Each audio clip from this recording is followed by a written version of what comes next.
Ito na mataas. Ay, Sir AJ! Watch out. Definition of derivative. Kasi walang content. Nakatulog ako kanina. Pamakain na. Definition of the derivative. So, I think alam naman to ng lahat. Joke. Siyempre hindi. So, ito yung unang tinatopic kasi sana eh.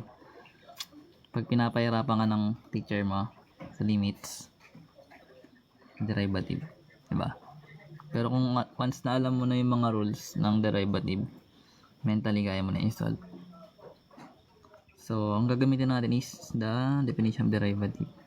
So, number 1, say we have y equals 2x plus 2.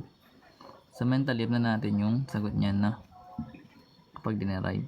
So, once na in-apply mo yung rule, alam mo na kung ano yung magiging sagot natin dyan. Pero ang gagamitin nga natin is definition of derivative, wherein magagamit tayo ng limits. So, bali yung formula or yung tama is limit. Pwede kang gumamit ng h or delta x depending kung saan kayo sanay. So, magkakaroon tayo ng limit ng function ng x, let's say delta x. Gamitin natin minus yung function over yung delta x as delta x approaches to 0. So, bali lahat ng variable x sa first term, papalitan mo lang siya ng x plus delta x, then simplify mo na. So, which means magkakaroon tayo ng limit ng function na meron tayong 2x plus 2. So, lahat ng variable x doon, papalitan mo natin siya ng x plus delta x. So, if ever na trip mo siya dyan ng parenthesis or ng bracket, pwede. Then, plus 2 pa. Then, lagay natin yung bracket. Then, subtract natin sa function natin na f of x. Which is, ito yung y yun na. Equal lang kasi yun. So, magkaroon tayo ng 2x plus 2. Thank you, Sir AJ. Then, over delta x. Then, as delta x approaches to 0. So, sa case na yan, simplify lang. Then, yun na. So, ngayon, magkakaroon tayo ng limit. Delta x approaches to 0. So, distribute lang natin ito muna. So, magkakaroon ka ng 2 times x, that is 2x. 2 times delta x, that is positive 2 delta x. Then, yung plus 2 natin, nasa dulo. Then, yung negative sign dito, distribute din natin yan. So, magkakaroon tayo din ng negative 2x. Then, negative times positive, may negative 2. All over yung delta x. Then, sa case na to, yung mga pwedeng i-cancel, ika-cancel mo na. So, which means, magkakaroon tayo ng limit. Delta x approaches 0. So, meron kang positive 2x, meron kang negative 2x, pwede ma-cancel out. Meron kang 2, tsaka negative 2, maka-cancel din yan. So, yung matitira dito is yung etong 2 delta x over delta x. Wherein, pwede natin ma-eliminate yung delta x. Maka-cancel yun.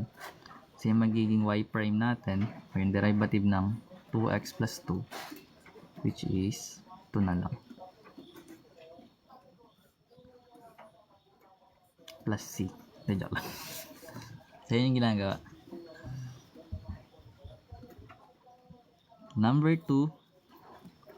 Siyempre sa mga basic muna tayo para ma-master. So, let's say meron tayong y equals x plus 5. So, basically, ganun pa rin gagawin. Kunin lang yung derivative.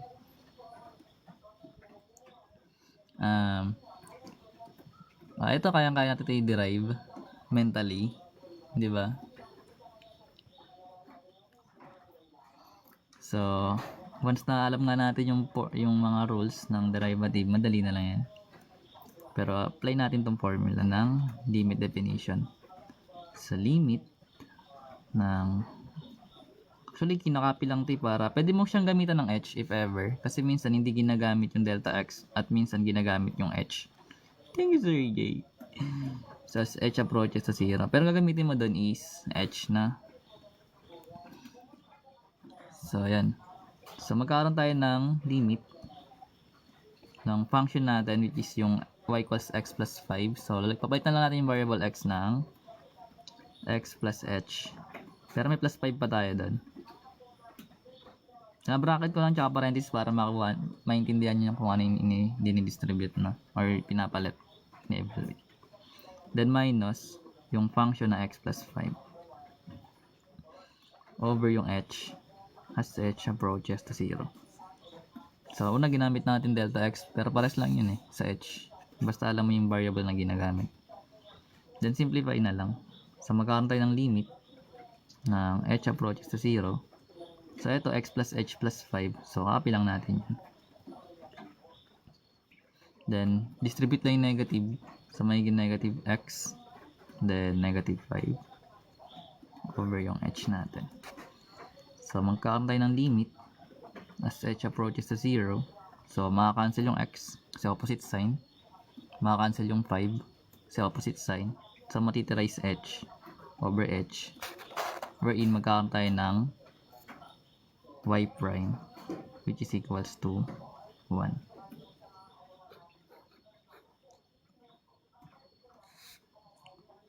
Kasi pag dinivide natin yung parehas na variable, 1 yung sagot. Gets yun. Next, number 3. So, basic lang to guys muna. Para marami akong i-content. Ay. So, we have y equals 2x plus 5. So, ganun pa rin. So, parang pares na to sa kabila. Pero mentally, kaya ito solve diba? So, lagay mo lang yung formula para hindi ka mahirapan. O, delta x ulit gamitin natin. Minus f of x as delta x approaches to 0. So, cover yan sa delta x Ayan yung formula. Integral. Sir AJ pa rin yan So, ito yung formula natin. So, magkakaroon tayo ng limit. Yan. Lahat ng variable x, papalitan lang natin siya ng delta x. X plus delta x sa unang function. Di ata kasya. So, magkaroon tayong 2. Tapos magkaroon tayo ng x plus delta x. Pero may plus 5 pa doon. Tsaka natin i-close yun.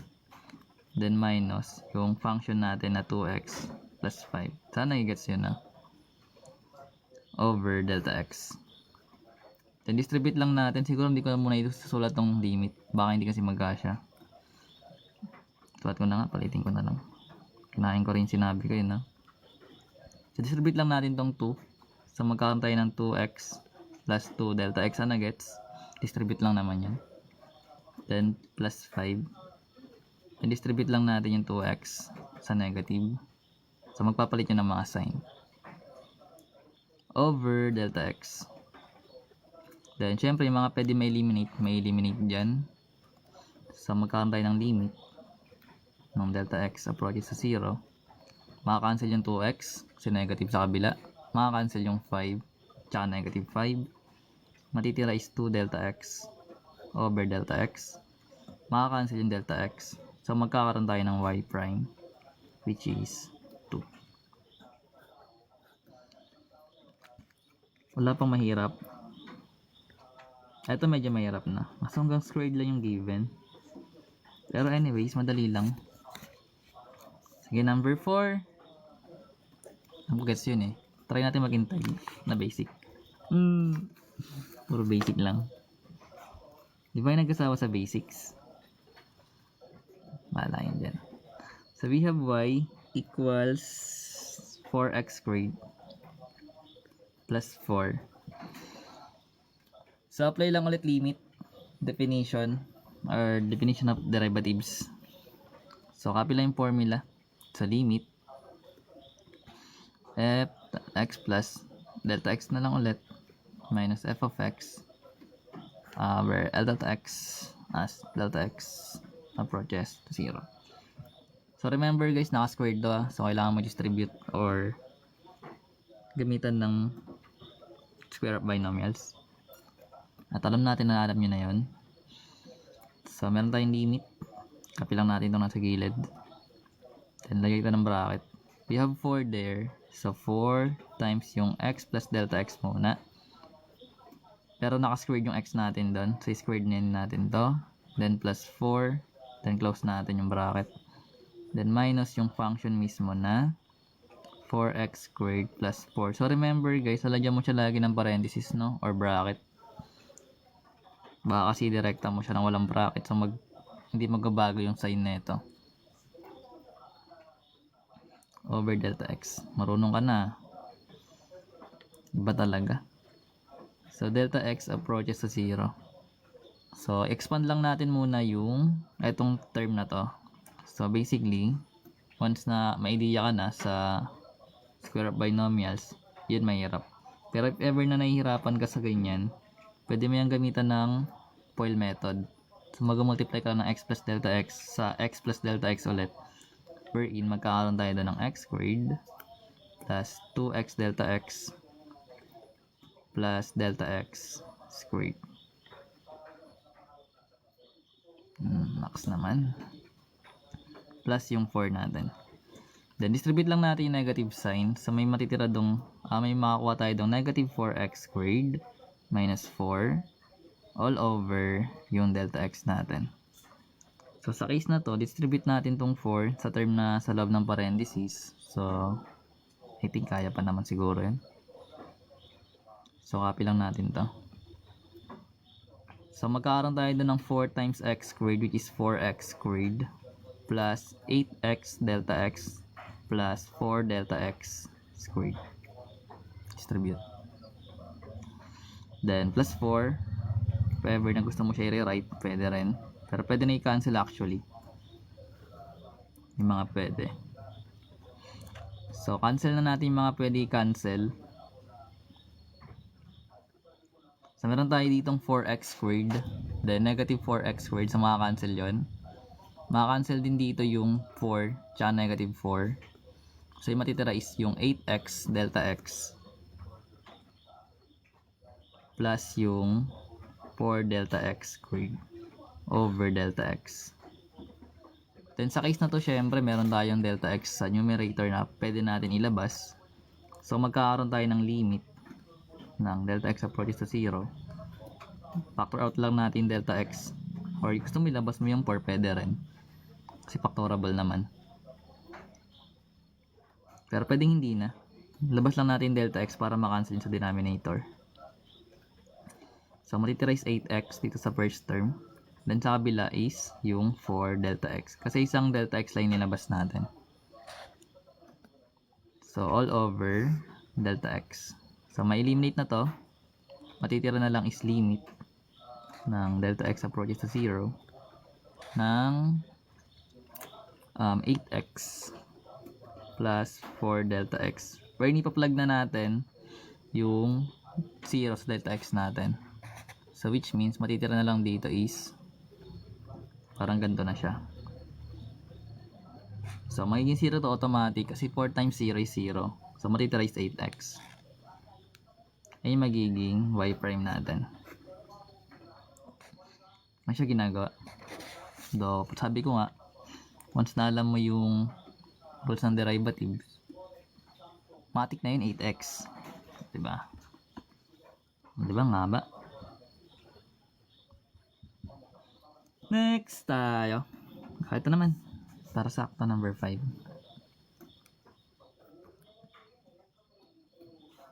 Siyempre kung may positive, may negative naman. So y equals negative 3x squared plus 2. So basically ganun pa rin gagawin. Expand lang, then yun. Okay na yun. Yun yan. Bawal square root. Wala dito square root eh. Lang nga.